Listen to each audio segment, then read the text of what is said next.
శోభరాజ్ గారు, ఇప్పుడు జరుగుతున్న పరిణామాలు, లడ్డూ గురించి జరుగుతున్న వివాదం గురించి ఏం మాట్లాడతారు మీరు?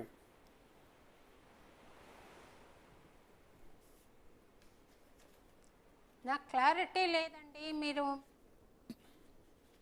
చెప్తున్నారే అది క్లారిటీ ఉంది. ఇప్పుడు ఈ స్వామివారి లడ్డూ గురించి, స్వామివారి లడ్డూ తయారీలో వినియోగిస్తున్న నెయ్యిలో పంది కొవ్వు కలిసింది అనేది చంద్రబాబు నాయుడు గారు చేసిన ఆరోపణ. అవునండి. ఇదిగో నేను తిరుపతికి మొన్ననే వెళ్ళొచ్చి లడ్డు తీసుకొచ్చానమాట. ఇది నేను మాట్లాడుతుంటే మళ్ళీ నాకు ఫీడ్బ్యాక్ వస్తుంది.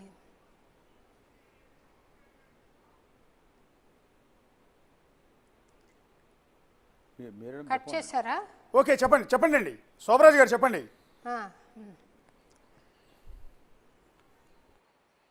ఎనలేని శ్రీ వెంకటేశు ప్రసాదాన్నము అనుభవించిన అప్పుడు అతడే ఘనుడు అని అన్నమయ్య అంటాడు. అంటే స్వామి ప్రసాదం తింటే చాలు అతను గొప్పవాడవుతాడు అన్న భక్తి అన్నమయ్యది. అదే భావన, అదే సెంటిమెంటు భక్తులైన మనందరికీ కూడా ఉంటుంది. స్వామి ప్రసాదం తింటే చాలు మనము ఆరోగ్యవంతులం అవుతాము, పునీతులం అవుతామని ఒక ఆలోచన వస్తుంది. అటువంటి ప్రసాదంలో, అటువంటి పరమ పవిత్రమైన ప్రసాదంలో ఇలా నోటితో అనడానికి కూడా కష్టం అనిపించే పదార్థాలను కలిపి ఆ నైవేద్యాన్ని కల్తీ చేశారే, అంతకన్నా మించిన పాపం అంటూ ఉండదండి. ఎందుకంటే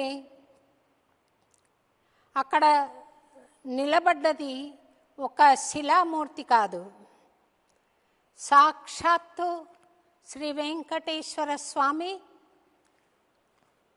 సజీవ మూర్తి. అది వెంకటేశ్వరుడు సాక్షాత్తుగా నిలబడ్డాడు శిలా ప్రతిమగా.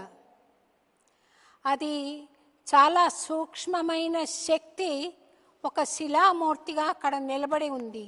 అందుకే లక్షలాది భక్తులు అక్కడికి వెళ్ళి కోరిన కోరికలు నెరవేరడం కానీ, అక్కడికి వెళ్ళి చేసుకున్న విన్నపాలు స్వామి వినడం కానీ జరుగుతోంది. అటువంటి అవతారమూర్తి కల్క్యావతారానికి మనం భోజనం పెడుతున్నాము, మనం నైవేద్య నివేదన చేస్తున్నాము.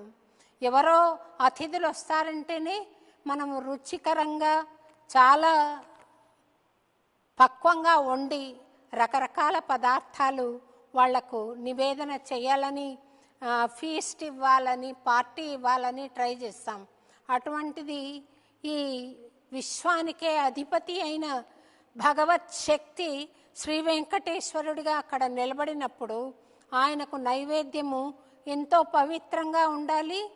చాలా చాలా ఆర్గానిక్ పదార్థాలతో కూడిన నైవేద్యమై ఉండాలి. మనం ఆర్గానిక్ పదార్థాలు తిని ఆరోగ్యవంతులం అవుదామని ఎలా అనుకుంటున్నామో, మరి భగవంతుడికి నివేదన చేసే పదార్థం కూడా చాలా ఆర్గానిక్గా, చాలా పవిత్రంగా ఉండాలి. అటువంటిది స్వార్థంతో మనిషి ఇలా కల్తీ చేయడం అనేది చాలా దారుణమండి. అది సహించరాని నేరమని నా అభిప్రాయము. స్వామి దీనికి తగిన శిక్ష, ఎవరైతే ఈ కల్తీ చేశారో వారిని శిక్షిస్తారో అని నా ప్రగాఢ అభిప్రాయము. ఏ కర్మకు ఫలితం లేకుండా పోదు. ఎంత శక్తితో బంతి మనం గోడకేసి కొడతామో అంతే శక్తితో మళ్ళీ మనకు తిరిగి వస్తుంది. కర్మ ఫలితం అటువంటిది. ఈ కర్మ ఎవరైతే చేశారో వారికి ఫలితం తప్పదు అని నేను భావిస్తున్నానండి. అంటే మీకు తెలుసు శోభరాజ్ గారు ఎంత పవిత్రంగా ఈ లడ్డూను తయారు చేస్తారు. మీరు అక్కడ పనిచేస్తున్నారు, స్వామివారి ఆస్థాన గాయనిగా మీరు ఎన్నో కీర్తనలు కూడా పాడి ఉన్నారు.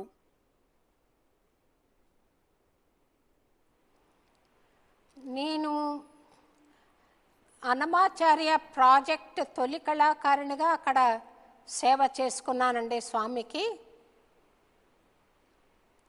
నాకు బౌన్స్ అవుతోందండి నేను మాట్లాడింది మళ్ళీ.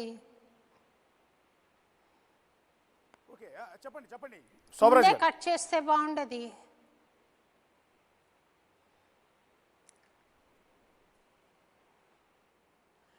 నేను అన్నమాచార్య ప్రాజెక్ట్ తొలి కళాకారిణిగా అక్కడ స్వామికి సేవలు అందించాను.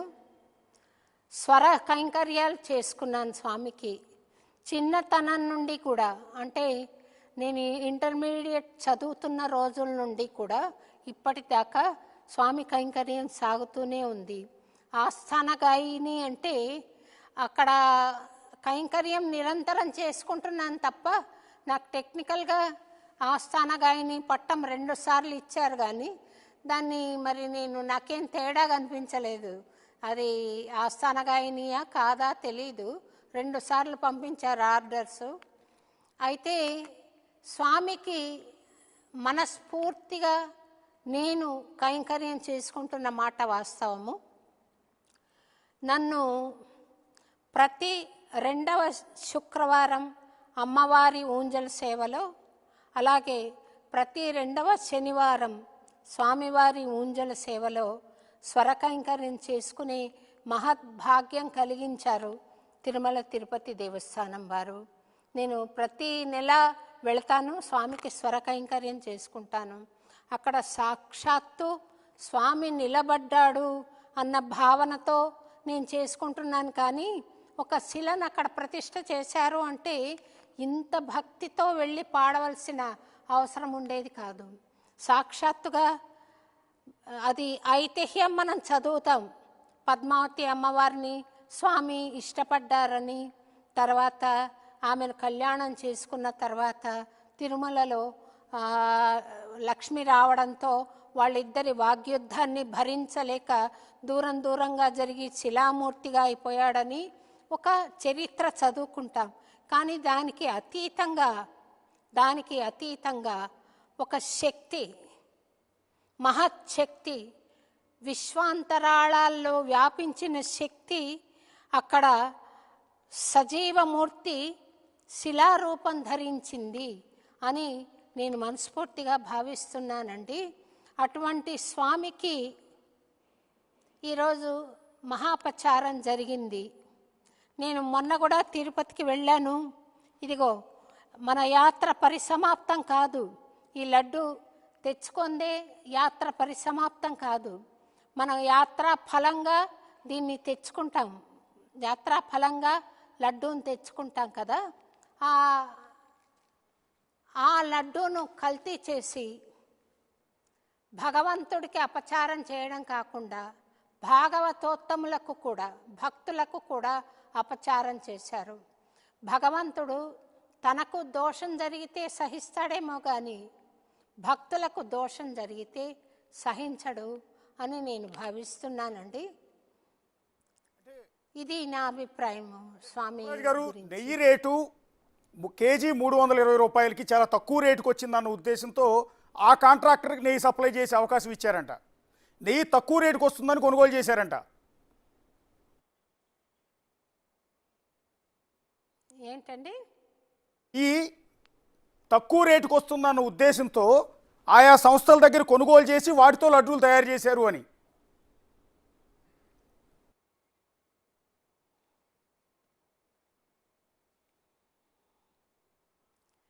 నాకు మీ ప్రశ్న అర్థం కాలేదే.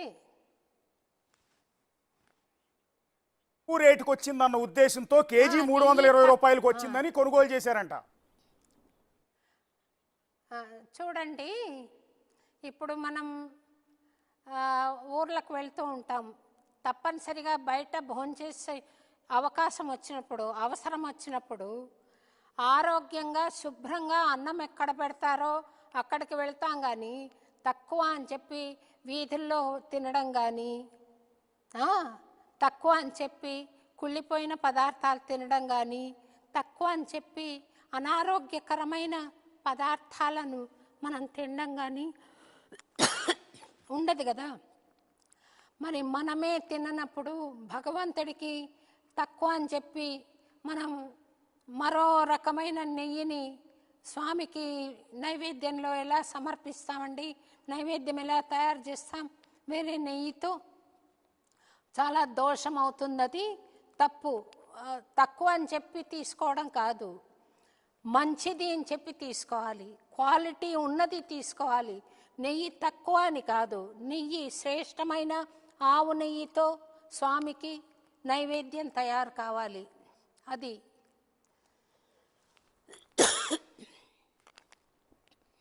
ఓకే ఓకే శోభరాజ్ గారు, ఒక్కసారి స్వామి ప్రీతితో, మనము ప్రీతితో చూడండి. మన శబరి ఎంగిలి పళ్ళను పెట్టింది. ప్రీతితో ఎంగిలి పళ్ళను ఇస్తే స్వామి స్వీకరించాడు. కానీ ఇది స్వార్థంతో జరిగిన పని. అంటే తక్కువ డబ్బు, తిరుమల తిరుపతి దేవస్థానానికి కోట్ల ఆస్తులు ఉన్నాయి. అవన్నీ ఏం చేస్తున్నారండి? స్వామికి జరగవలసిన సేవకే ముప్పు కలుగుతుంటే, దోషం కలుగుతుంటే ఆ డబ్బు ఎందుకు? ఇంకా మనం తినడానికా, మనం అనుభవించడానికా? కాదు కదా. ప్రేమతో ఏది ఇచ్చినా స్వీకరిస్తాడు. కానీ స్వార్థంతో ఇలా మన కల్తీ చేసి నైవేద్యం పెడితే స్వామి స్వీకరించడు. తన భక్తులు కూడా తిన్నారన్న కోపాన్ని మనసులో తప్పకుండా పెట్టుకుంటాడు. ఆయన మనిషి కాదు, విశ్వాంతరాళంలో వ్యాపించిన శక్తి, ప్రకృతి శక్తి. నా ఉద్దేశంలో మొన్న జరిగిన ప్రళయాలు, మనం కృష్ణమ్మ పొంగింది, ఎంతోమంది ప్రాణాలు కోల్పోయారు. ఇలా ప్రకృతి వైపరీత్యాలు జరగడానికి కూడా కారణము ఇలాంటి దోషాలే అని నేను మనస్ఫూర్తిగా నమ్ముతున్నానండి.